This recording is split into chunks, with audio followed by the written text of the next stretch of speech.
Hi, this is Anya. This is Marina, hello. We're sisters, we're Russians, we're professional tour guides in Saint Petersburg. And this is our Christmas edition because unlike Westerners, here in Russia we celebrate Christmas on 7th of January. So stay with us for another 3 minutes and you will learn everything there is to know about Christmas tree in Russia and the Russian version of Santa Claus.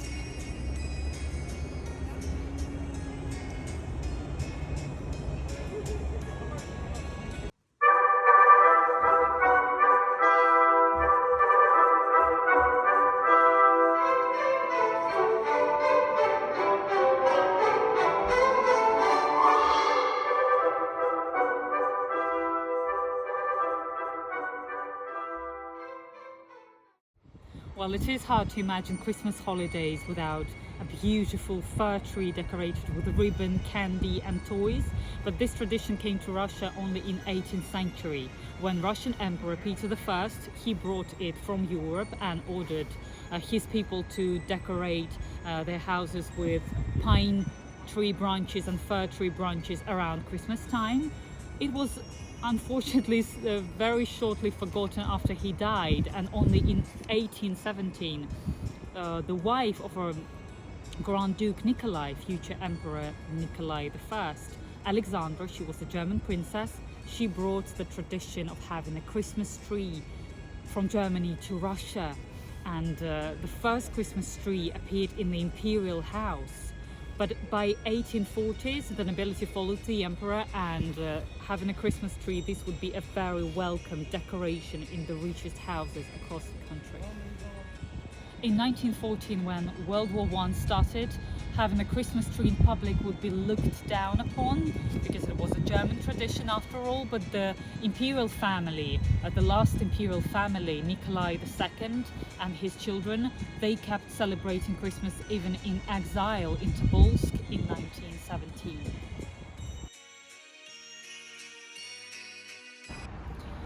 Right after the revolution, Lenin and his party arranged a public gathering for kids, and in 1919 Lenin himself bought presents that he put under the Christmas tree for them.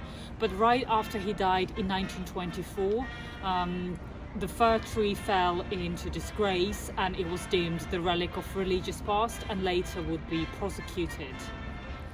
First, it just was not recommended to celebrate Christmas and decorate a Christmas tree, and in 1926 the custom was actually called downright anti-Soviet. There were actual gatherings and meetings against it, and by 1929 celebrating Christmas was officially banned in USSR.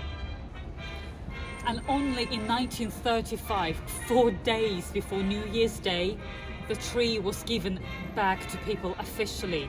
It was printed in the newspapers, having Stalin's support, obviously.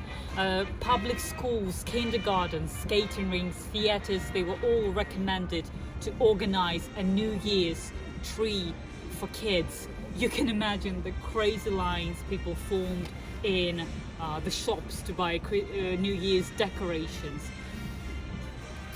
In 1937, the first New Year's tree was held in the Grand Hall in the House of Soviets in Moscow. So many years have passed and the country has changed over time, but this tradition, having a Christmas tree or New Year's tree here, remains, bringing us all a sense of joy and wonder every year.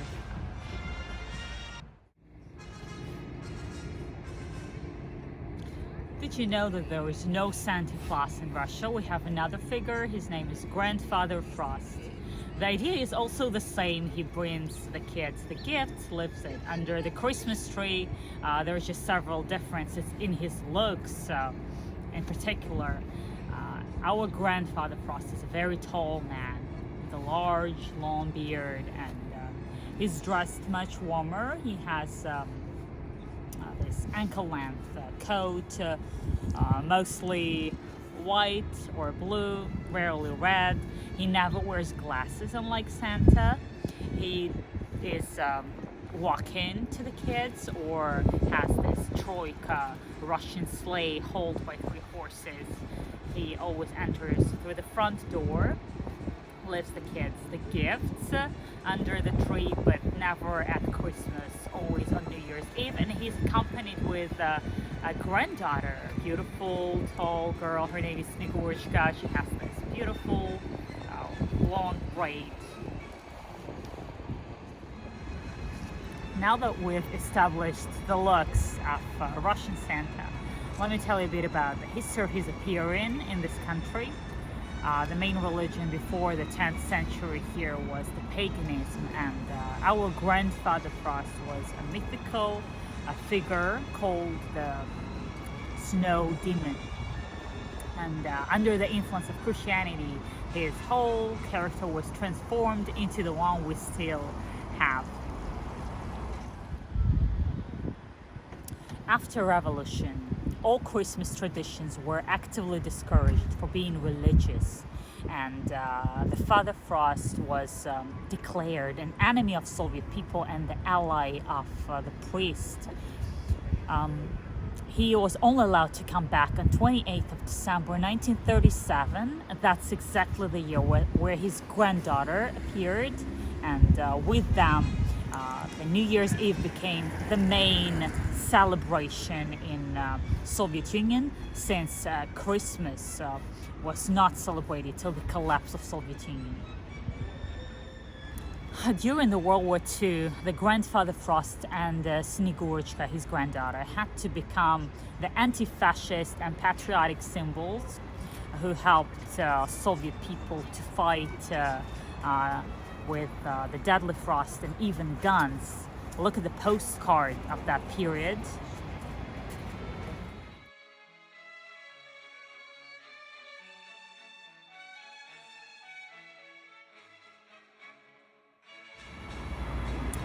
After 1991, the collapse of Soviet Union, Christmas also started to be celebrated, but it is still a very quiet family gathering that we have on the 7th of January.